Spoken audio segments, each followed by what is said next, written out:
Olá, eu sou o professor Marcos Souza e nesse vídeo vou falar a respeito do ensino de língua portuguesa para surdos e vou recomendar aqui o uso da abordagem comunicativa.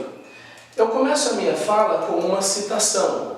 Estudos demonstram que se a língua de sinais for a primeira língua a ser adquirida pelo surdo, esse terá menos dificuldade para a aquisição de uma língua na modalidade oral auditiva como segunda língua, devido ao seu conhecimento internalizado do funcionamento de uma língua. Slomsky, 2010. Trocando em miúdos esta citação, podemos dizer que, para um surdo aprender a língua portuguesa, primeiro ele deverá saber a sua língua natural, a língua de sinais.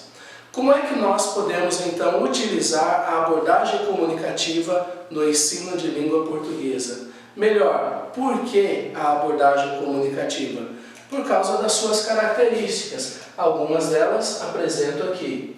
Aceitação do erro, é um processo dinâmico, é permitido o uso da língua materna, os diálogos são contextualizados e as situações comunicativas são reais, ou situações com as quais o aluno provavelmente irá se deparar. Vamos falar um pouquinho a respeito de cada uma delas, começando com a aceitação do erro. Eu tenho aqui o texto de um dos nossos alunos. Para facilitar a visualização, eu digitei novamente o texto dele que diz assim: o Pedro acorda às 7 todo dia, João toma banho, você deve escovar os dentes, tomar café da manhã, antes do café se vesta, Carlos anda de bicicleta todas as manhãs e ir para o trabalho, Antônio almoça comer no trabalho, eu comprar mercado, voltar para casa, nós angamos e jantar, Pedro gosta de assistir TV todo dia, ir para casa muito casado, vou dormir. A princípio, esse texto pode parecer um tanto confuso, não é mesmo? Mas, na verdade, o que nós observamos aqui é a interferência da língua de sinais na escrita do português deste aluno. E aí, usando a abordagem comunicativa, nós vamos utilizar o que o aluno escreveu como estratégia para o ensino do português. Eu posso fazer duas coisas com esse texto. A primeira é essa aqui, ó, enfeitá-lo e deixar bonitinho e devolver para o aluno. Como você se sentiria se você fosse esse aluno recebendo esse texto desta forma? Péssimo, não é mesmo? A segunda coisa que podemos fazer é isso aqui, ó. Observe que este aluno utilizou 4 personagens. A proposta era que ele, utilizando as imagens, desse um nome ao personagem e descrevesse a sua rotina. Então nós vamos pedir para ele escolher um desses personagens. Esse aluno escolheu o Pedro.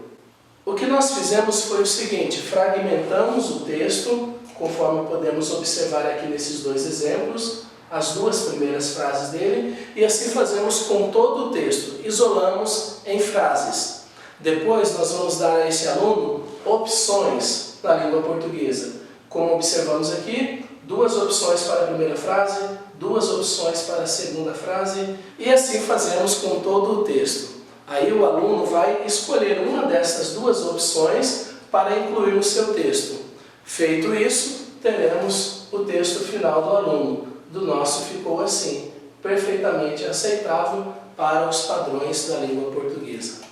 O segundo aspecto da abordagem comunicativa que queremos destacar é esse aqui, processo dinâmico. Por que a abordagem comunicativa é um processo dinâmico? Porque durante toda a aula o aluno estará envolvido nessas 3 coisas: interação, socialização e produção. O professor pode utilizar o português escrito fazendo um roteiro da sua aula no quadro, ele pode explorar as palavras-chave, pode também ir fazendo um mapa conceitual do seu conteúdo para que o aluno possa entender melhor a sua aula. Também o professor pode utilizar mímica, dramatização, essas coisas enriquecem os conteúdos. É muito importante também o uso de desenhos, flashcards e fotografia. Sempre explorar o canal visual do aluno surdo. Isso é muito importante para que ele possa realmente aprender a língua portuguesa como L2. A terceira característica da abordagem comunicativa que queremos destacar é o uso da língua materna. Quando falamos de uso da língua materna, estamos falando basicamente de linguística contrastiva. O que é a linguística contrastiva? Consiste basicamente em apontar as similaridades e diferenças entre as duas línguas. Aqui no nosso caso, a Libras e o português. Naturalmente, o uso da linguística contrastiva vai exigir do professor conhecimento prévio das duas línguas. E esta é uma metodologia adequada para o ensino de jovens e adultos.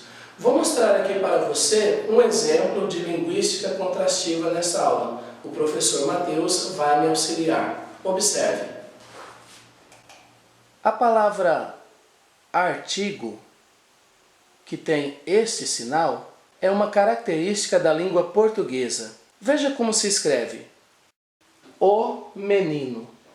O artigo o e o substantivo menino concordam em número, ou no começo ou no final, concordando em gênero masculino. Vamos ver outro exemplo. A menina. Temos aqui o artigo a, concordando com o substantivo menina, que é feminino. Vamos a outro exemplo. As mulheres. Então temos aqui o artigo as e o substantivo mulheres. O artigo as indica plural e concorda com o substantivo mulheres, que também está no plural. Vamos a mais um exemplo em português.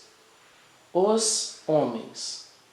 Então temos aqui o artigo os e o substantivo homens. Os indica plural e homens também. Então concorda em número com homens. Mas os artigos fazem parte da gramática da língua portuguesa. E em Libras, como é? Então vamos lá. Na gramática da Libras temos a palavra gênero, com este sinal. Com essa palavra fica fácil identificar, assim como os artigos definidos da língua portuguesa facilitam a identificação do substantivo. Por exemplo, o pronome ele do português em Libras é assim, apontando para a pessoa. Mas essa pessoa é do sexo masculino ou feminino? Se for homem, ou seja, ele, o sinal é assim, apontando para a pessoa e o sinal de homem. Outro exemplo em Libras. Aquele é o sinal homem e apontando para a pessoa, ou aquele em português, certo? Outro exemplo, você aponta para a pessoa e o sinal mulher, ela, entendeu? Em Libras, ele, ela, aquele, precisam de um contexto, homem, mulher, junto com o sinal. Porque senão, como você vai saber se é masculino ou feminino, se é alto ou baixo, se é criança? Porque apenas com esse sinal, você não sabe se está falando de homem ou mulher. Fica muito complicado. Porque no português escrito é mais fácil, tem os artigos definidos para nos ajudar. Mas em Libras não tem. Aí você pode ficar confuso. Será que é masculino, feminino? Mas se você fizer o sinal mais homem ou mulher, aí fica fácil identificar se estamos falando do sexo masculino ou feminino. Ficou claro? Você observou como o professor Matheus comparou e contrastou a gramática da língua de sinais e a gramática do português? Isso é linguística contrastiva.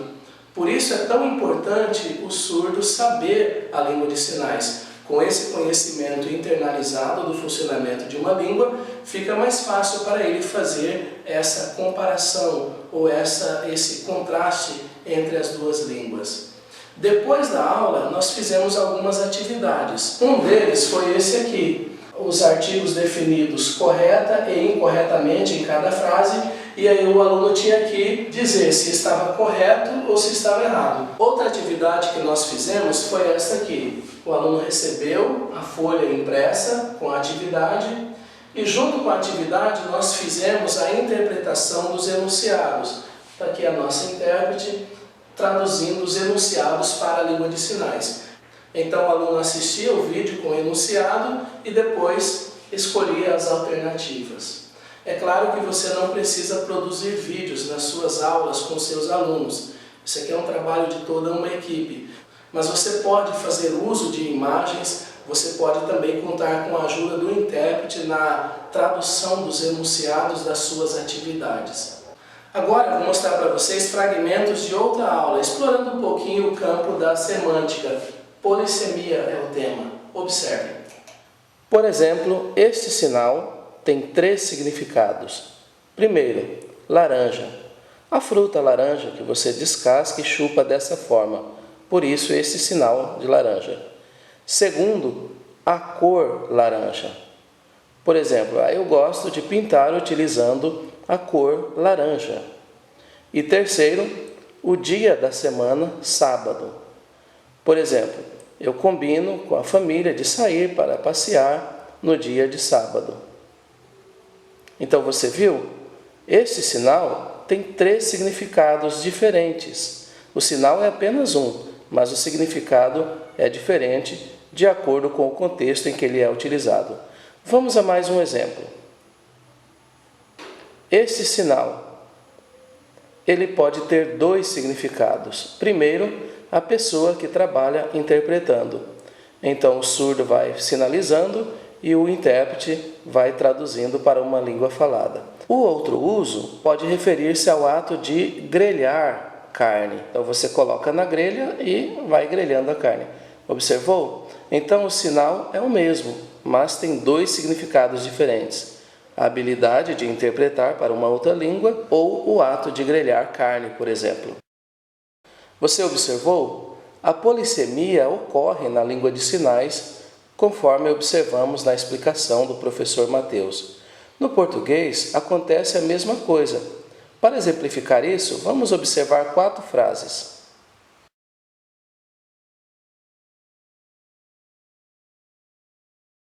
Então, você observou? Há uma palavra que se repete nas 4 frases. Qual é a palavra? Letra, com este sinal aqui. Mas, será que nas 4 frases a palavra letra tem o mesmo significado? Depois da explicação nesta aula, fizemos também alguns exercícios. Observe que nesse exercício temos muitas imagens. Como mencionamos, é muito importante o uso de imagens, explorar o canal visual do surdo para que ele possa aprender a língua portuguesa. Observe que na primeira questão temos aí os diferentes usos da palavra vela. Na segunda, os diferentes usos da palavra banco. A palavra gato, grampo, fera. E temos também uma tirinha explorando também o uso da polissemia. A quarta característica da abordagem comunicativa que queremos apresentar é esta: diálogos contextualizados. Observem esta frase: eu gosto de leite com chocolate. Mas espera aí, cadê o contexto? Onde? Por quê? Quando? Com quem? Observem agora um exemplo de uma atividade contextualizada. João se encontra na escola com sua amiga Márcia. Estabelecemos o contexto. Nessa aula, os alunos aprenderam o uso dos cumprimentos formais e informais. Na letra B nós temos: Zeca acorda cedo e sua avó já está na cozinha. Estabelecemos o contexto também. Então, tendo o contexto em mente, o aluno vai fazer a atividade, que nesse caso aqui é completar os espaços em brancos com os cumprimentos formais e informais que eles já aprenderam. Observe a outra atividade. Aqui nós temos as imagens que por si estabelecem o contexto. Na primeira, um contexto mais formal e na segunda, um contexto mais informal. E aí o aluno vai criar o seu próprio diálogo para essas 2 imagens usando os cumprimentos formais e informais. A quinta e última característica da abordagem comunicativa que vamos falar é esta aqui: situações comunicativas reais. Observe um exemplo de situação comunicativa real. Nós temos aqui um bilhete. Nesta atividade, nós embaralhamos as frases e aí o aluno tinha que enumerar as frases na ordem certa. Feito isso, ele iria reescrever o seu bilhete. Outro exemplo, nós temos aqui uma ficha de inscrição para o Enem.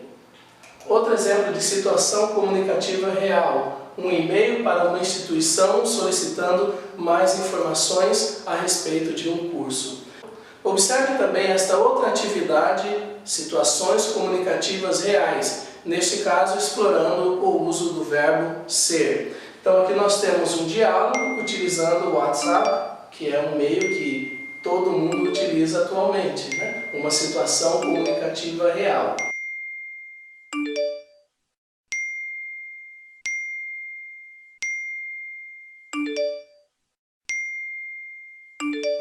Então aqui estão novamente as 5 características da abordagem comunicativa que tratamos nesse vídeo: aceitação do erro, processo dinâmico, uso da língua materna, diálogos contextualizados, situações comunicativas reais. Eu termino a minha fala com mais uma citação. A língua é a chave para o coração de um povo. Se perdermos a chave, perdemos o povo. Então é isso, espero ter sido de ajuda, muito obrigado pela sua atenção e até o próximo vídeo.